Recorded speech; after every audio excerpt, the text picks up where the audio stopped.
Hello, good morning! Welcome po ulit sa kusina ni Kaka. At dahil Lenten season ngayon, iwas muna tayo sa mga karne. Ito po ang aking naisipang gawin. Magagata po tayo ng gulay. Kung meron po kayo dyang mga tira-tirang isda, tamang-tama po yan para sa putahe natin dito.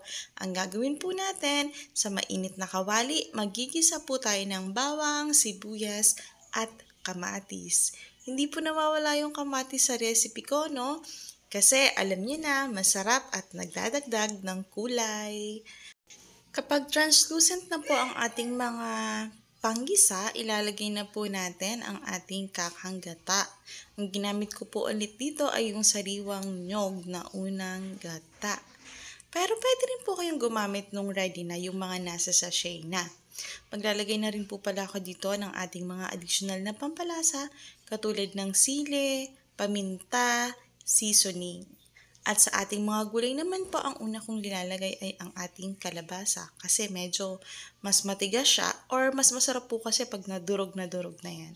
At pagluto na ang ating kalabasa, saka naman po natin ilagay ang ating sitaw na cute ang aking pagkakahiwa. O di ba naisingit ko pa yon. Haluin lang po natin kapag kailangan. Kung napansin nyo po, hindi po ako naglagay ng asino kasi ang gagamitin po natin dyan ay alamang or shrimp paste. Kung wala po kayong alamang, pwede rin po ang ating asin at patis. Ilalagay ko naman po ang ating talong kapag nakikita ko po na slightly cooked na ang ating sitaw. Ayan. Sa punto pong ito, bago ko ilagay ang ating pang final touch na isda, tinimplahan ko na po ang sabaw.